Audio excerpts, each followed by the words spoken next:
Hey everybody, what's going on? It's Paige from Atomic Travels, and we are on location here in Bahia, Brazil, Salvador. And I'm with an amazing woman here who has 50 plus years of traveling. She's probably seen more of the world than I have. And I'm here to kind of get her understanding of what her thoughts are on the trip, what her experience has been like, and just who she is as an individual. So, can you tell the people who you are and tell us about your travel experience? Certainly. My name's Regina Jackson. I'm 63 years old. I previously ran a youth development center for almost 30 years. It was started by the Clorox Company. Mm. After that, I served as CEO of a national nonprofit, the Center for Environmental Health. And in between that, I was appointed by the mayor to serve as an inaugural police commissioner. The Oakland Police Commission has the strongest or most powerful role in the country in that we are able to fire the police chief. Oh, wow. And I did so as chair 3 of my 4 years of the first term that I served. Accolades, I received a President's Service Award from President Biden in 2023. I've been Ebony 100, and a street was named after me 2.5 years ago. Oh, wow. There's other stuff, but I don't want to bore you. I've been hard working at service. Okay, awesome. Now, what made you start traveling in the first place? So, this is kind of a funny story. My parents did not want me to participate in the cotillion, the debutante ball. Mm-hmm. And I wanted to. My friends were doing it, and so my mother looked up a trip, and it was a month in Europe. And she said, "How about this?" And I said, "Well, sounds kind of interesting." And it actually followed a lot of the book then, which was called Scruples, but it also covered places like my favorite Rodgers and Hammerstein musical, Sound of Music, and other things like that. So while I was 16, and I was probably kind of homesick because I was the only one from my school that went. Everybody else was from Southern California. But then I got bit by the bug, and international travel was, almost the only way to go. So, how many countries have you said you've been able to address this in your time span? Oh, I don't count countries. Oh, you don't count countries? No, there's too many. I mean, so let's say that I have been to every continent except for Antarctica. Okay. And Africa is my favorite continent. I can't get enough of it. And I've been to many places many times, like South Africa 5-6 times, stuff like that. I love places, but then I realize the continents are so huge. It's like I'm wasting time going to the same ones. Right. But I'm so inspired and invigorated by our history. I, back in 2009, was selected by Africa Channel to do my African ancestry, and then invited on the trip to go back to Cameroon, West Africa, which is one of the places. While I was there, I was given land by one of the wealthier Africans, and the very next year went back to do the land gifting ceremony. So the first trip we focused on the southern part of Cameroon. The second trip we focused on the northern part of Cameroon. I got to meet people who were from my tribe. It was just incredible. So the opportunities to grow, evolve, learn, challenge your own curiosities is pretty incredible. So we've been in Brazil for about, almost a week now, right? Yeah. It's coming towards the end. Yeah. What got you interested in this particular trip? So this trip has been a long time coming. The first time I visited Ghana was in 2009. I think I've been there 4 or 5 times since. I have land there. Oh, yeah, and I said I got land in Cameroon. Um, and so it was really interesting to me. My father was a history major, and I remember him mentioning these slave dungeons. And then out of nowhere came this conversation around South America and the fact that Bahia was one of the central slave trading areas outside of the country. And there's slave caves. Now, I actually came on this trip in order to see them. I don't know that we're going to see them. I just asked the trip leader today, I'm like, tomorrow's our last visit. Are we doing this?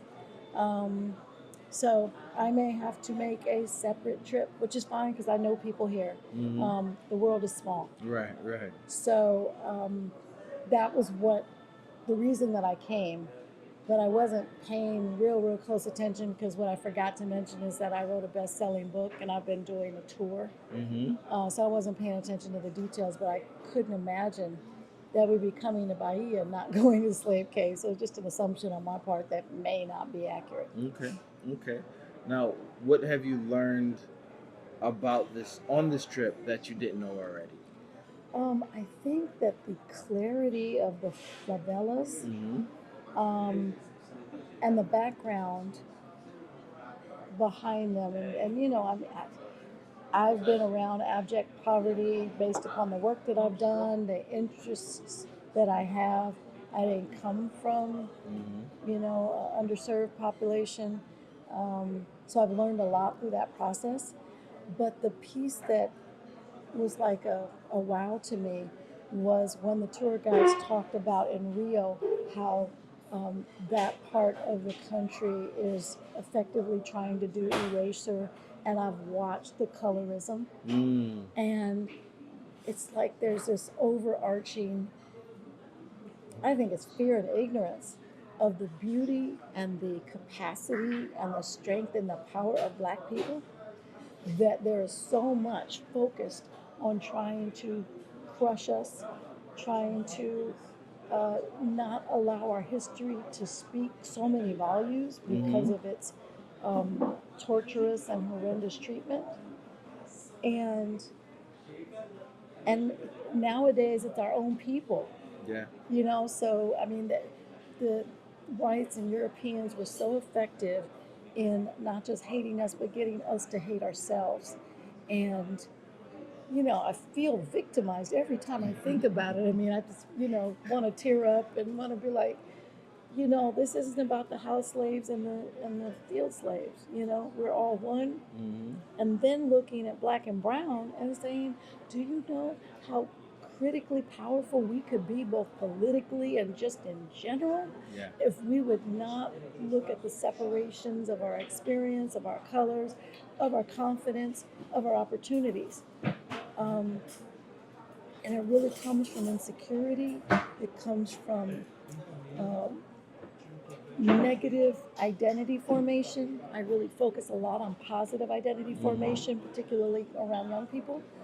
And making very hard decisions, working very hard, sweat equity, which is the only thing that really allows you to be successful, is to know how to work really hard, be multifaceted, build partnerships, understand team dynamics and the psyche. And probably at the root of it all, which is what my parents taught me, was about character-based leadership. The really hard decisions have to be made around accountability. That's a lot. A couple of things I want to touch on around that is what excites you about this subject matter, because I know just understanding our history and as diasporans, there's a lot that we don't know. Yeah. And regardless of the administration, if we were to go back home, a lot of us wouldn't know what that is. Yeah. I'm Haitian American, and for me, going home is to Haiti, right? But to go home is to even further, which is why it's always important to understand how the world works, how people see us, Mm-hmm. right? This is why I travel, because I always want to see if I go somewhere, do they welcome me and say, "Hey, welcome home, brother," or they look at me as just like another tourist? Sure. Um, what's been your most favorite trip that you've taken thus far? I can't do it. Really? Well, All really. right, so if we're not gonna do a favorite, let's do a Jada Kiss top 5 dead or alive type of scenario. A Jada. Jada Kiss, the rapper. Okay, my bad. Okay. So let's just do a top 5. Okay. So I led a delegation to Haiti Mm. with the Seattle Seahawks, Marshawn Lynch, Okay. out of Oakland, because that's where I'm from. I led 2 delegations to China under President Obama's initiatives so that 100,000 black people could go to China, see what it was about, not be so far away from each other. Mm-hmm. I have climbed Mount Kilimanjaro and Machu Picchu and Arusha and Cusco. That's 4. And I think the first time I went to South Africa, which was in 2003, I think no matter where you go in Africa, your first time, there is a euphoria that runs across you, and that's the welcome home. Mm-hmm. Oh, I'm sorry, I got to push it to 6 because Cameroon, finding my home Right. and being told I'm sorry by my own people who admittedly, captured Their me own and my and then send yeah, them off. Yeah. and how badly they felt. I mean, you don't really find that with white folks who, the atrocity is all across them, but they're just too ashamed. Right. Whereas these folks, and we live very different lives. In a way, me being stolen into slavery actually was some kind of a benefit. The life that I lead is in my own value. It's not, I can't compare it, but to plant trees at a school that doesn't have running water or electricity in Cameroon, but I've never had those kind of challenges. Right. So it's like there's a hidden gift in the atrocity, which I wouldn't wish on anybody. But at the end of the day, the opportunities that I have been afforded through my parents and my parents' parents and all of that is one of the many things that has me so interested in history because, people always say this, children are the future and the village and this, that, and the other. Well, I have been the village. And I know how important it is to seed young people in the power of their own possibility. And that starts with, who are they? Right. What is their history? And broken, fractured, separated, what have you, everybody's story is unique and should be revered and elevated and empowered. And that's all so exciting. So you mentioned being apologized to. Mm-hmm. What was that like? Were you at shock and awe, or you were expecting because you've previously heard something like that before? I'm one of those people that never watches the movie reviews. I just want to, experience it. So when I first met, I'm from the Masa and Hausa tribes. They welcomed me with open arms, kind of looked me in my eyes and said, I'm so sorry for what our ancestors did to you. I felt like it was authentic. I felt kind of surprised. I wasn't planning out the moment. I was being in the moment. And then I kept kind of hearing it from other tribes because, it was we went back for the 50th year of freedom as a part of a special program with the Africa Channel. 50 people went back and, all the paparazzi and all that. I mean, it was crazy how excited people were to have these diasporans return. And there was even a reenactment of slave capture and all the depth. I mean, there's so many emotions Oh my goodness, if I close my eyes, I can take myself right there. Wow. Um, and so I just, I accepted their apology. And like I said, I thought about it and I was like, I mean, my ancestors' lives were bad in order for mine to become good. Mm.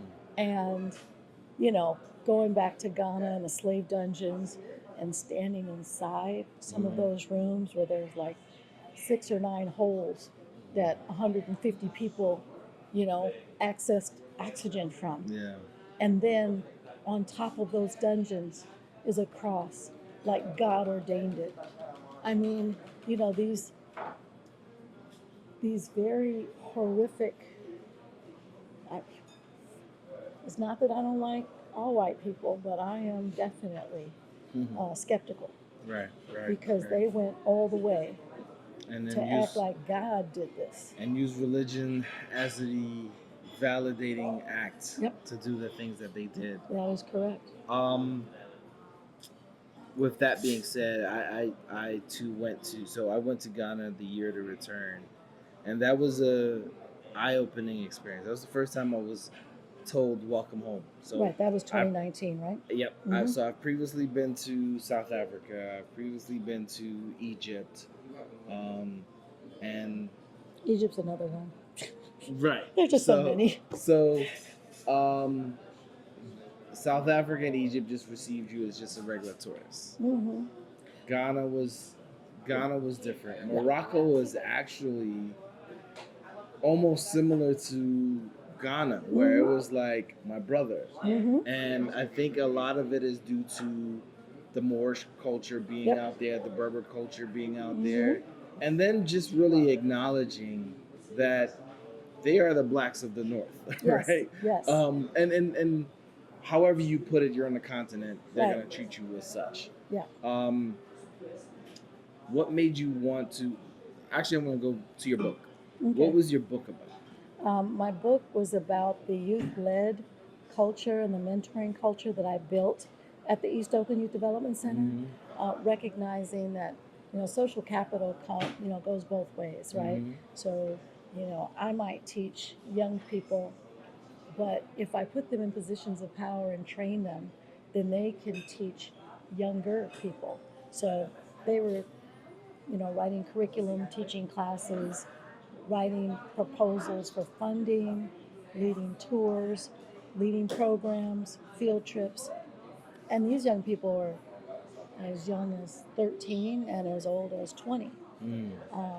And the crazy thing is, while I was writing that book, it's lots of short stories about what young people did as youth and then where they are now, and really the leadership and the exposure that helped them leapfrog over a lot of their own colleagues, because most adults don't have a lot of supervisorial experience, and mine did. They were, giving 360 reviews, pointing out, stress management, project management, but mostly character-based leadership. Right. And when you can be creative enough to have the creative writing class be more exciting than the computer, gym, or art class, because you learn how to teach them to rap with a haiku, or you make Jeopardy, the tool through which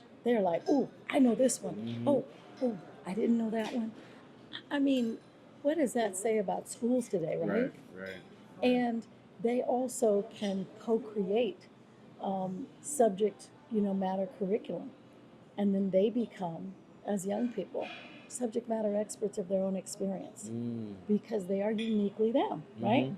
And a lot of times we don't expect much from youth at all, or what our expectations are is negative. As soon as we give them the power, give them the training, and give them the responsibility, you can see them like a rose just open up, from a bud to a full blossom. Awesome. And you talk about being subject matter experts at such a young age gives them a different perspective. And I tell a lot of people travel gives you also perspective, Oh, yes. especially seeing how different countries around the world just operate, how Mm-hmm. people that look like here in Brazil, you can drop either myself or yourself in any street Mm-hmm. and you'll see a replica. The difference will be socioeconomic status, Yes. language, culture, all of these things. How do you encourage the youth to kind of like tackle travel, right?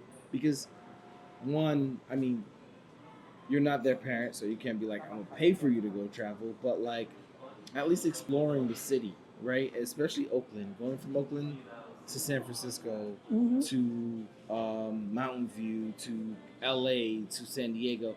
That's a form of travel. That's exploration. Absolutely. And what we did was I created a Pathway to College program. So we did college tours, and I'd say 95% of the kids that I took traveling had never been on a plane before. Mm, We got Southwest Airlines to sponsor the trips. They even sponsored an international service mission to Mexico City. nice. But in terms of travel, I mean, I would also partner with a program called Big City Mountaineers. Um, our kids could outrun bullets, but are scared of the sounds that cricket makes. So again, it was all about exposure. You know, we had a partnership with the Warriors. To this day, I still advise Steph Curry. Mm, And the concept is you move out of their way the inability to access information or access an experience. mm, And once that's done, everything is open for them. So, I look at, and then I would also have our young people, our third and fourth graders would go to UC Berkeley, which is my alma mater. So you mm, wouldn't have to wait to see things. Or a field trip might be Monterey Bay Aquarium. mm. Monterey is a good hour and a half away from Oakland, but it's like a world away Yeah, because it's yeah. one of the most incredible aquariums ever. And it just spawns so much curiosity. Now that I have done this, what about that? Mm-hmm. And in most instances, our young people don't get outside of a 40 block radius. That part. And just the concept of I can, Miss Regina says I can, the staff expects success. We need them to succeed and we'll help them to succeed. So they're Mm-hmm. not out here by themselves. Right. I had a high schooler tell me that nobody had ever told her that they expected her to succeed. Mm. This child ended up being, she was the Ebony 100 under 30. She later began, she was the principal at the Michelle Obama school, elementary school. Mm. And she went to Xavier, one of the HBCUs, on a basketball Oh scholarship. wow. And, when I hired her to be my computer instructor, she didn't know what she was doing. But the instructor who taught her to go to the library and look up microfiche and do this and do that, she found out some of her own personal history by just doing that. Mm. Yeah. Um, and then similarly, when we were challenged, Congresswoman Lee, who's now our mayor, challenged me to take young people to China. This was a high school population, and I was taking a group of kids, 13 of them, who didn't go to school together. These were like from 4 or 5 different schools. Right. But over a year, I helped them to become a team. And when they did their service, which was in a youth center, did look nothing like the one that they had experience with, right? Right. There's a hole in the ground for toilet. Mm-hmm. The computers, they were like, what are those, right? And what one of the kids said while we were in the midst of trying to figure out how to connect with kids that we couldn't speak to Right. was that my poor ain't poor. Mm. And so oftentimes when young people don't have a lot, they feel like somebody's going to have pity on them, Mm-hmm. or that they're gonna feel enabled, like somebody owes me. And I'm like, bruh, sis, Nobody owes you nothing. no. And so much of the world is so poor that you are in competition with everyone. Yeah. And that concept just awakens something in them. And once you recognize or teach them that their assumption or their presumption is absolutely not accurate, then it's like, okay, what do I do now? Or you bring, Gary Payton or Mark Curry or Dwayne Wiggins, Keisha Cole, who all came through ELYDC, and they're looking at them. They're like, "What, bruh? You're 12. I came here when I was 12. You could be in the Hall of Fame. You could, be an actor, comedian. You could, you could do whatever you want. Right. How bad do you want it? It's that sweat equity that will help you get there, because that's what it worked for me, right? And we just had so many incredible opportunities. We had a home alone cooking class. And most of the time, because we were in the midst of a food desert, kids came in class because they were hungry. Right, right. But I got the Chefs of America to adopt us. Oh, wow. And so then they saw black men specifically that were chefs in 5-star hotels. And then we would show them, here's the difference between your kitchen at home, the kitchen here at the East Oakland Youth Development Center, and the kitchen at a 5-star hotel. You get to eat the sampling, you see how the food is made, and it tastes really good. But one of the most favorite foods to make was casserole. And that's one because it didn't require a whole lot of high-end things. And they could make it whenever they wanted. And it blew away the fact that microwave popcorn is actually a healthy snack. We would teach them how to make homemade pasta. We teach them how to grocery shop. And, you put some tomatoes and some this, that, and the other, and now you have a healthy meal that you can have in your own home. Yeah, that's very important. So, I have a nonprofit called Get My Cheese Back with My Cracker Foundation, and we're focused around mental health in the Black and Brown communities. One of our events every year is Cooking for Calm, where we find an amazing chef, and their primary focus is to really teach us something healthy. Teach us how to cook something healthy so that we can reproduce that in our households. And the first thing that I learned was a orzo chicken roasted orzo pasta. Simple. It's chicken, orzo pasta, and then a few side ingredients that everybody had, like basil and something like that. And my wife and I made that almost every day, right? Because it was just so good and so simple. That's right. All you needed was like air fryer, a pan just to kind of get the chicken cooked up a little bit. Throw it in the air fryer, boom, boom, done. So with that being said, what are some things that you would tell somebody that is interested in traveling, maybe get them off the ground? Because people believe that travel is this unattainable thing, right? Just like you got these kids out of their 40 square blocks, how can you get a grown-up out of their 40 square blocks and really start to, if not the world, domestically, right? Because I think people forget, like, going from California to Vegas is still traveling.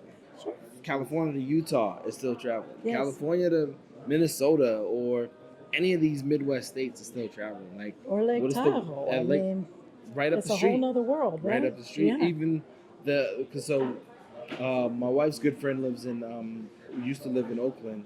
So we go to the vineyards in Napa. And I was like, that was the first time I've ever been to Napa. So it was like, and I travel, right?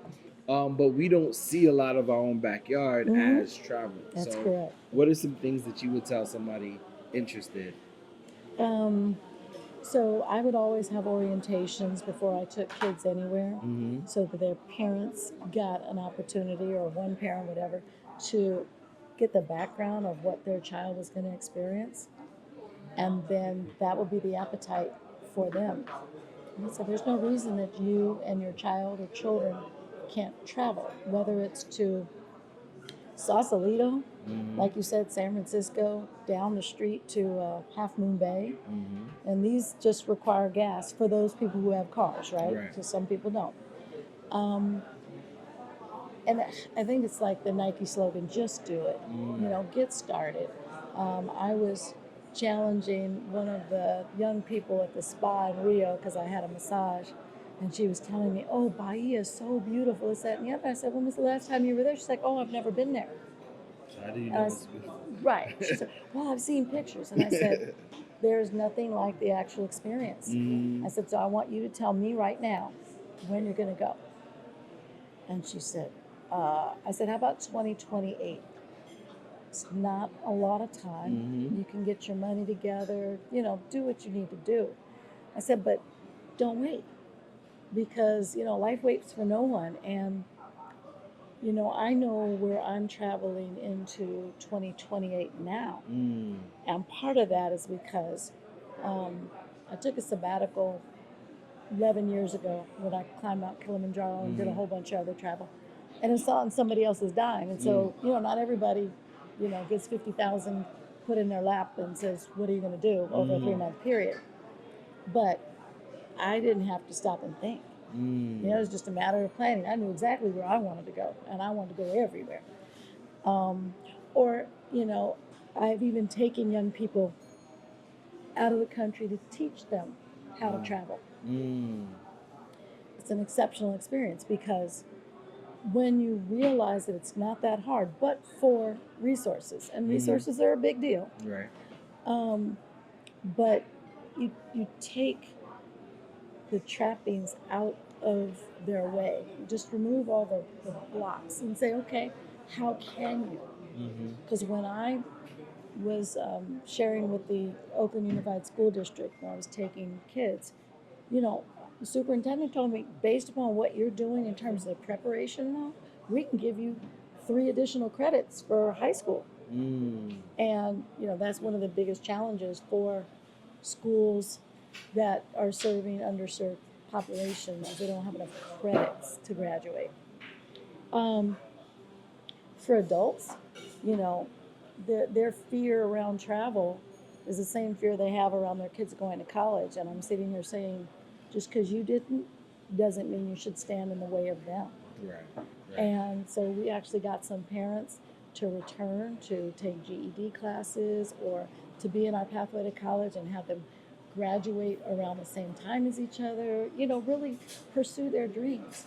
And as long as you have dreams with feet, which is realistic dreams, right? You don't have to be trying to go to NASA next month, but there are plans. Right. And because the world can be very small based upon who you know and what your experiences are, and certainly LinkedIn and all these different social medias, one of the first things I did when I was 18, I was talking to a friend of mine. I said I wanted to take my sister to Nassau, Bahamas, for her 16th birthday. And he said, hey, I know somebody in Nassau. She's at school at Europe, but her family's from Chicago. I'll give you her number. Now, it was a little crazy back then, this concept of me calling somebody and say, hey, can I come stay with you and bring my sister? I know you don't know me, but but somebody Such we have and in such. common.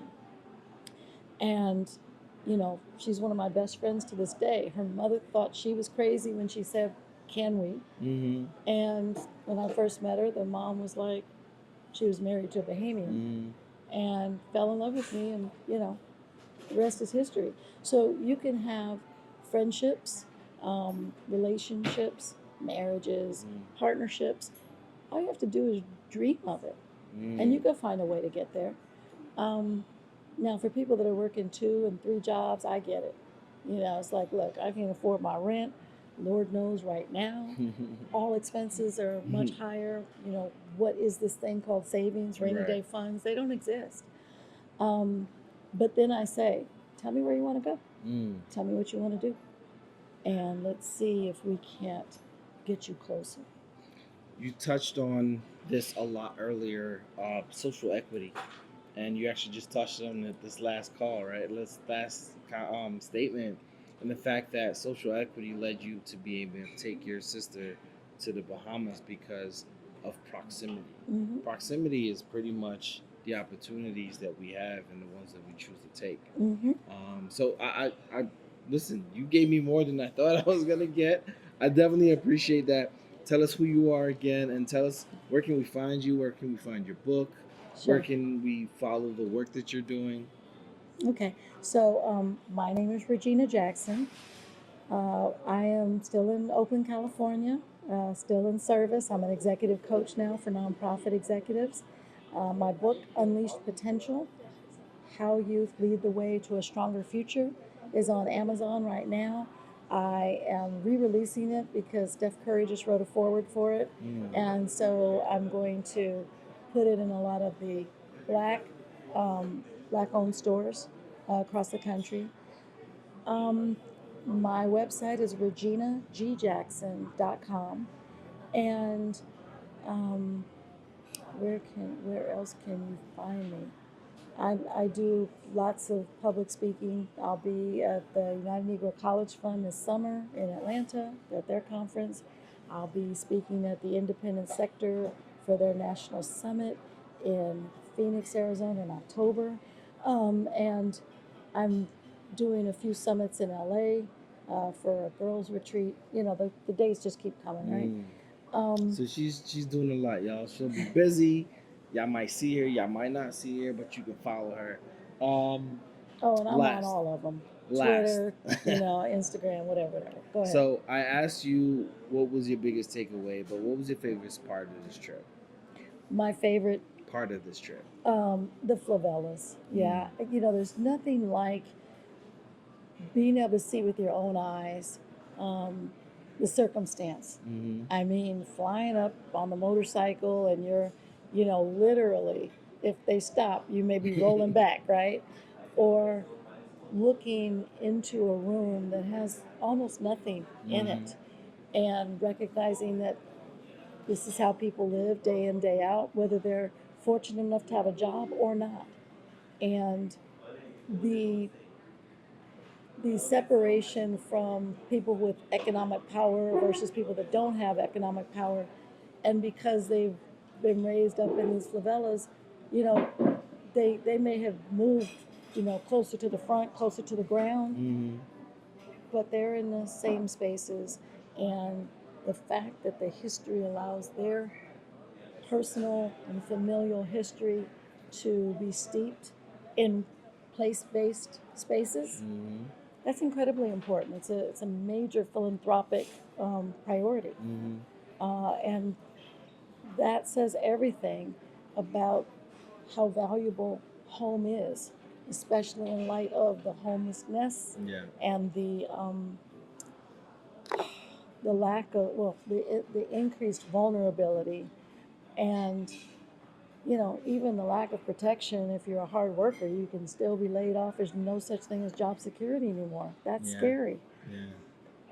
So I'm hoping that everybody's listening to your podcast is actually going to register to vote, because I think that we've been able to see over the last couple of elections, if we've won by a skosh or if we've lost by a skosh, that every vote does count. And travel. The best way to learn about yourself and what you don't know is to travel somewhere, because you expand your knowledge, you expand your thoughts, your goals, and maybe even your dreams. Awesome. Listen, I bring out superheroes from across the world, and we just happen to be across the world in Bahia, Salvador, Brazil. And listen, sometimes the best conversations are in the moment. I sent out a message, you answered, and I appreciate that. Until next time, everybody, stay safe, travel more. Peace.